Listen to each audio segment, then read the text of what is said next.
Hey everyone, how are ya? It's Miss O'Gorman, and today we are going to talk about eclipses. Well, we're going to finish up with phases, and then we're going to talk about eclipses. So, just wanted to go over a few things about phases. Make sure that you have your ESRT with you, okay? So we can talk about this. This is a pretty cool animation right here. What this is a looping uh, compilation of a full year's worth of full moons. So this is 12 full moons sequenced together to create an animation. So what do you see here? Well, it looks like sometimes the moon is taking a breath in and then letting a breath out, taking a breath in, letting a breath out. It almost looks like it's kind of blowing up and decreasing in size like a balloon that you're blowing up and deflating a little, doesn't it? The moon looks like it's growing and shrinking. It also looks like it's wobbling a little. What this motion is called libration. This wobbling motion is called libration. And it basically is telling us that the same side of the moon always faces us, but as the moon revolves around the Earth, it wobbles a little. So that's what you're seeing here is that libration. Now, I want to remind you that all objects in the solar system do not move in circular orbits. They move in elliptical orbits. And we have already learned that the sun changes its apparent diameter as the Earth revolves around the sun in its elliptical orbit.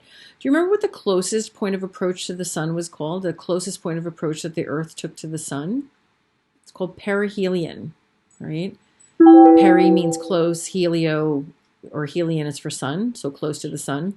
And when we're away from the sun, the furthest away from the sun, which is coming up on July 4th, that's called aphelion.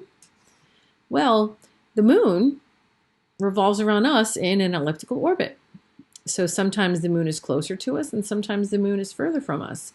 When the moon is close to us, it is not called perihelion. It is called perigee. Gee for Gaia, for Earth, for geo. Anytime you see GEE or GEA or GEO, it has to do with Earth, so close to the Earth. And when the moon is furthest from us in its orbit, it's called apogee, when the moon is furthest away from us. So if we were to look at this animation and say the word apogee when the moon is far from us, and remember when things get further away, they look smaller, and when things are closer to you, they look larger. So if we were to say apogee when it's furthest away and perigee when the moon is close, we could see what's happening. So perigee, apogee, perigee, apogee, perigee, apogee, perigee, apogee. So you can see that the apparent diameter of the moon changes as the moon revolves around Earth and is different distances from the Earth. So that's a pretty cool little animation right there. Okay. Now, what I want to talk to you today a little bit about is this whole the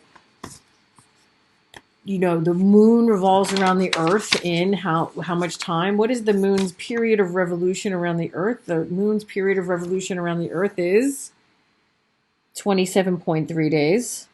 Okay, and the moon's period of rotation or the moon's day is 27.3 days. What's up with that? Okay. Also, okay, the time from one new moon to the next new moon is 29.5 days. What's up with that?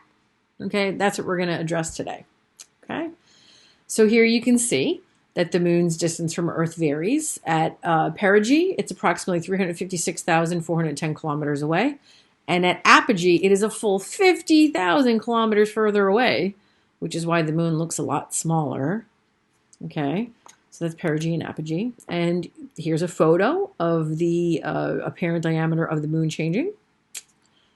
And here's another one. Okay, this one measures the moon's diameter in arc minutes. Okay, and here's another one. Perigee moon and apogee moon. That's from 2016. Okay.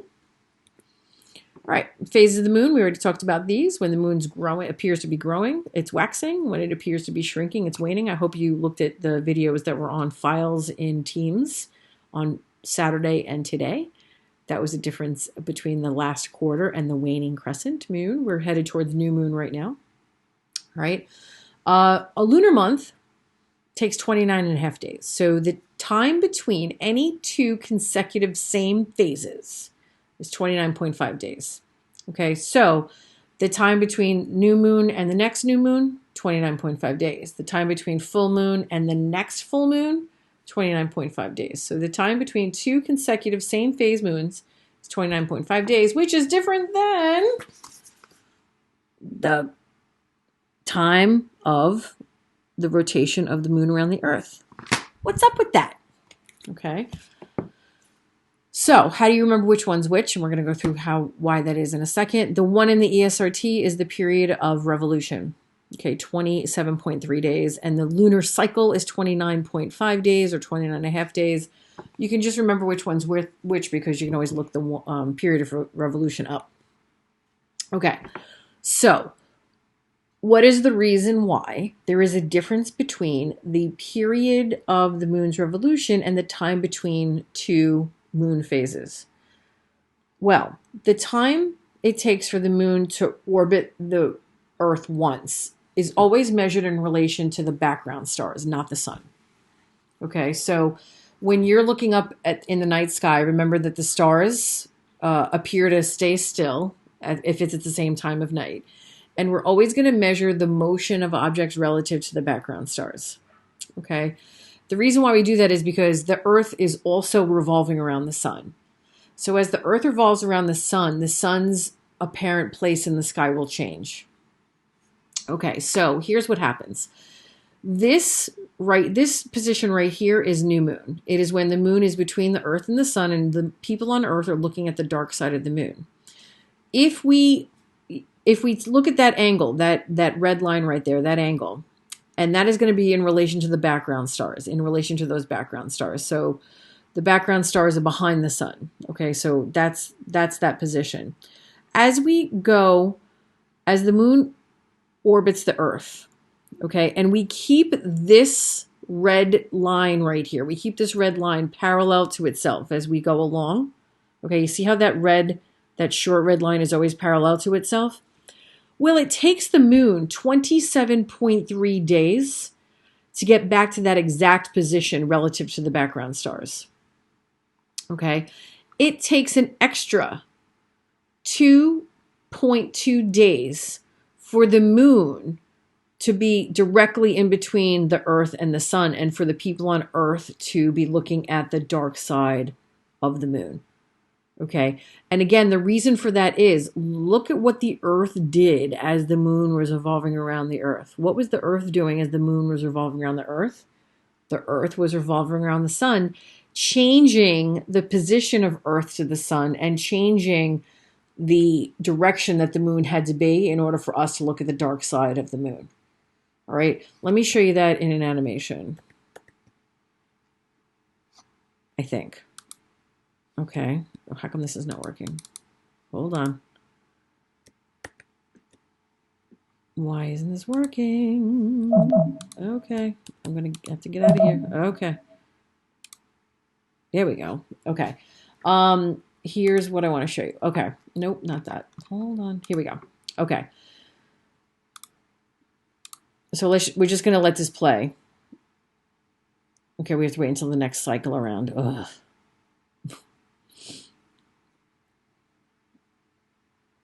Okay, when we measure in relation to the background stars, that is called sidereal. S-I-D-E-R-A-L. Sidereal. S-I-D-E-R-E-A-L. Okay, there's the new moon. Okay, the moon's directly between us and the sun.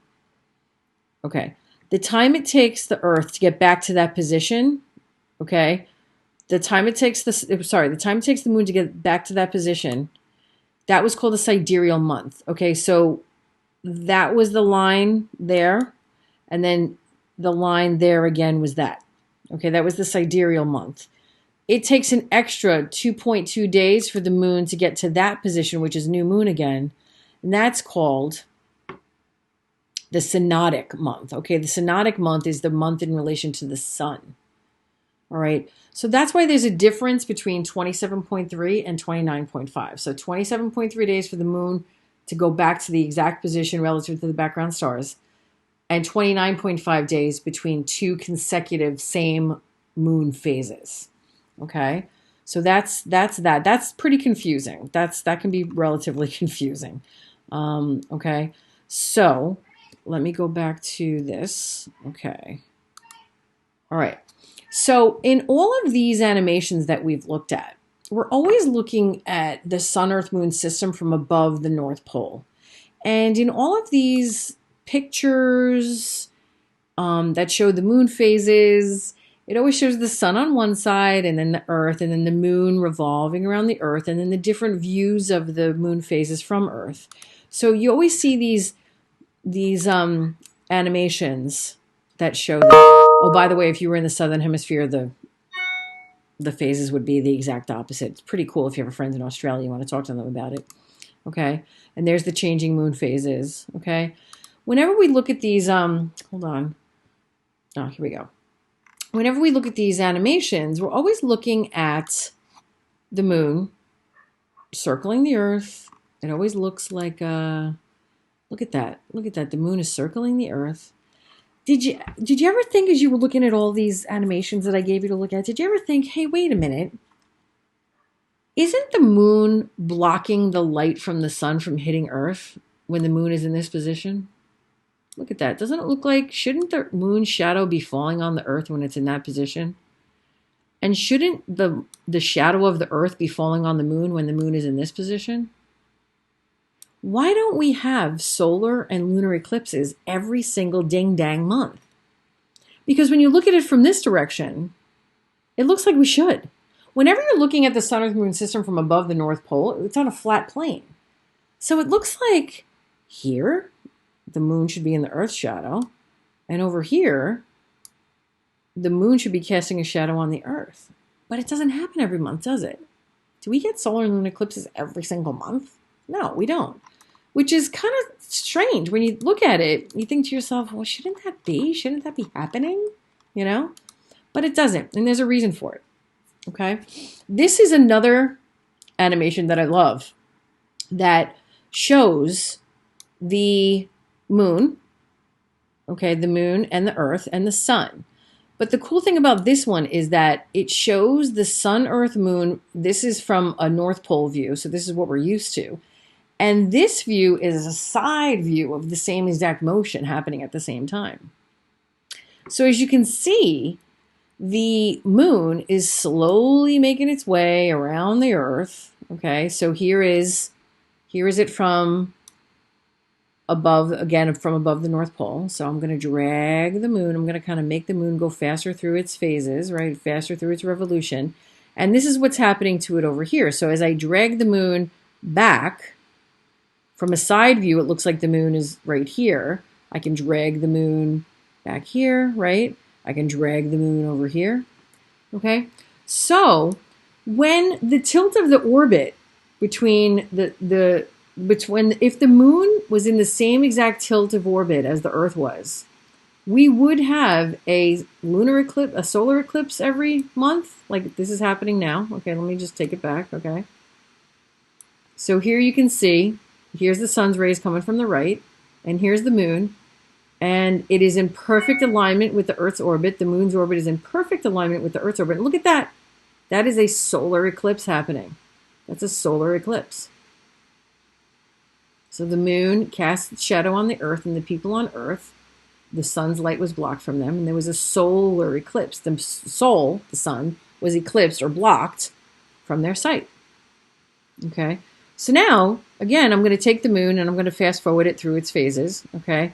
So now what the people on Earth are looking at a black sky, okay? They're looking at a black sky. And what they're going to see now is they're going to see the moon, the full moon, falling into Earth's shadow. So Luna, the moon, is going to be eclipsed or blocked from our sight, a lunar eclipse. And, well, gosh golly, that should be happening every ding-dang month, shouldn't it? Because the moon's orbit is in line with the Earth's orbit, right? No. That's why we don't get a solar and lunar eclipse every month. You see right here, this little control right here, tilt from orbit 0 degrees? That's not true. The moon's orbit, the moon's orbital plane is actually at a tilt compared to Earth's orbital plane. It's at a 5-degree tilt. It's approximately 5 degrees. So actually what I'm going to do, I'm going to make it 5.2-degree tilt. All right. Now, when I bring the moon over here to new moon, look at its shadow. Its shadow is actually lower than where it needs to be in order to create a solar eclipse. The shadow is just being cast into space. It's not being cast onto the Earth. Okay? And over here, when the people are looking at the full moon, well, the full moon, see how it's too high? The moon is too high to fall into Earth's shadow. So when the moon is on this side of Earth, hey, the people that are in night are actually looking up and seeing a full moon that will not fall into Earth's shadow because there is a tilt of the moon's orbit in relation to the Earth's orbit. So this tilt is why we do not get solar and lunar eclipses every single month. That's why. So that's why we don't get solar and lunar eclipses, because the moon's orbit is at a 5-degree tilt in relation to Earth's orbit. All right, so let's go back a little. Nope. Okay, so here, view of the phase of the moon is seen from the northern hemisphere, equator, and southern hemisphere. Our rules are for the northern hemisphere only. So when you see a moon that's lit up on the right, for us it's waxing. When they see a moon that's lit up on the left in the southern hemisphere, for them, that means it's waxing. So the rules for the southern hemisphere are opposite us, and that's just because of our viewpoint from which hemisphere we look up. All right? And here's the progression of the phases. Waning, waning, waning, new. Waxing, waxing, waxing, waxing, full. Waning, waning, waning, waning, waning, new. Waxing, waxing, waxing, waxing, waxing, full. Okay? Blue moon. Have you ever heard the expression, oh my God, that never happens. It happens only once in every blue moon, once in a blue moon. Blue moon doesn't mean the moon actually turns blue. What a blue moon is 2 full moons in 1 calendar month. 2 full moons in 1 calendar month. Which month can never, ever, ever have a blue moon? Which month can never, ever, ever have 2 full moons in it? What's the short month? February, you got it. There's 29.5 days in between 2 consecutive full moons. So even in a leap year, you cannot have a blue moon in February. Okay? And what is the maximum number of full moons that can occur in 1 year? Let's say a full moon happens on January 1st. When's the next full moon? January 30th. So January would have 2 full moons, and every month thereafter would have 1. So what's the maximum number of full moons in a year? 13. You got it. 13. Now, not every year has a blue moon. Not every year has a month that has 2 full moons in it. That's why the expression once in a blue moon, because it's not that common. All right. And here's our information on eclipses. Okay, a lunar eclipse is when Luna is eclipsed. So that happens at night. It's safe to look at, and about half the Earth can see it if the weather is cooperating. Okay, so that's a lunar eclipse. All right, here's the geometry. Okay. The moon falls into Earth's shadow. The dark shadow of Earth is called the umbra, and the fainter, kind of lame shadows are called the penumbra shadows. Penumbra shadows. Okay? You're going to watch a video that explains why the moon turns red during a lunar eclipse. Okay? And here is a sequence of pictures, of photos that show a lunar eclipse. If you remember from the beginning of the year, this is one of the evidences, the early evidence that we had that the Earth was in fact spherical, because the Earth's shadow, when cast onto the moon during a lunar eclipse, was curved. You got it. It was curved. See that? Okay. And this was the lunar eclipse on April 4th of 2015, and this one was only partially visible to us at moonset. Okay, here's another one. So if you can see that really it is a lot of the Earth that is privy to a lunar eclipse, because the Earth's shadow is large, the moon is small, and the lunar eclipse lasts for a longer period of time. The solar eclipse is when Sol is blocked, when the moon comes between us and the sun. So the Sol is eclipsed from us, the sun is eclipsed. And here's the geometry for that. So as you can see, the moon shadow is very small, and a very small portion of the Earth is privy to the solar eclipse. And anyone who's in the umbra shadow will get the full total eclipse, and anyone who's in the penumbra will get a partial solar eclipse. That's what New York had in August of 2017. We were privy to a partial solar eclipse. You had to be in the total path in order to see the total solar eclipse, which I did. I actually went to South Carolina to see it because it was a once-in-a-lifetime opportunity. Okay, so here you can see the geometry for a lunar eclipse. So moon, earth, sun. The geometry for a solar eclipse, earth, moon, sun. And the geometry for the apocalypse, when the sun comes in between the earth and the moon. That's a joke. We'd all die. Okay, just kidding. Haha. Okay, here's a nice photo of a total solar eclipse. As you can see, the entire disk of the sun is blocked. You can only see the corona. The corona means crown, which is why the sun's outer atmosphere looks like that. It looks like a crown on the sun. Here's nice distant photos of total solar eclipses. This is called an annular solar eclipse, or what's known as a golden ring solar eclipse. It's when the entire sun is not blocked out by the moon. So you get that golden ring around it. Annular solar eclipse, okay, which is pretty cool. Now, question, you got to think about this one. You got to think about this one, you'll get it. Why is it that sometimes the moon totally blocks out the sun, and sometimes the moon is too small to totally block out the sun? Why is it that sometimes we get golden ring eclipses and sometimes we get total solar eclipses? I'll give you a hint. What's this? You think you got it? Okay. During a total solar eclipse, and the moon is covering the entire disk of the sun, it must be when the moon is closer to us. And during an annular solar eclipse, it must be when the moon is further away from us. You got it.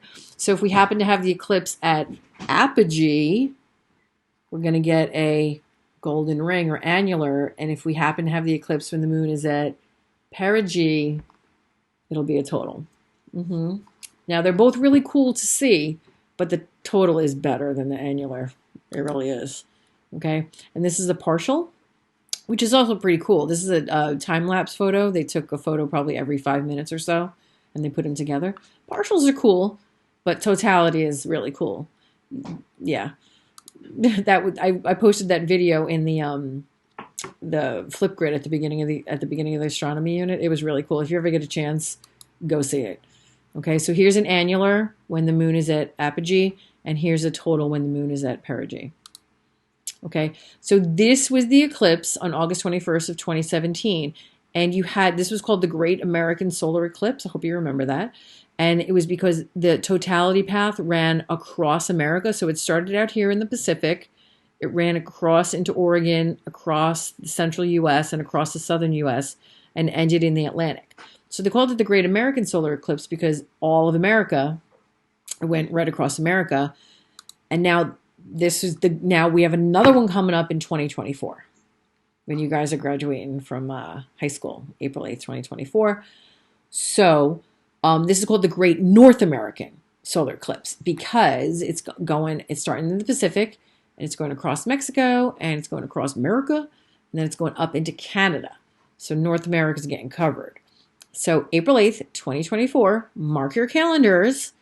I'm taking the day off, and I'm going to see it again because why not? YOLO, right? Got to go see it. So maybe if there's a class trip or something, maybe you can go see the total solar eclipse. Totally, totally worth it. Okay. And here's a map of all of the total solar eclipses and annular solar eclipses from 2001 to 2050. Okay, so this was the Great American in here. And then in 2045, there's another one in August. Have fun with that. Okay, and these are the annulars. All right. And then this is for you guys, not me. These are the ones from 2051 to 2100. So have fun with those. Okay. And here is the 4 still pictures of why we don't get a total solar and lunar eclipse every month. And it's because of the moon's orbital plane is tilted at a 5-degree angle relative to the Earth's orbital plane. Okay. And this is unfavorable for eclipses, and this is the favorable for eclipses geometry. Okay. Now, when we meet next, we're going to finish up with tides, and that will be the end of the astronomy unit. And that is truly the end of the astronomy unit. We do end with tides normally every year. So I will see you next time. You're going to have some questions to answer in Test Wizard and a couple of websites to explore. Okay, see you next time. Bye.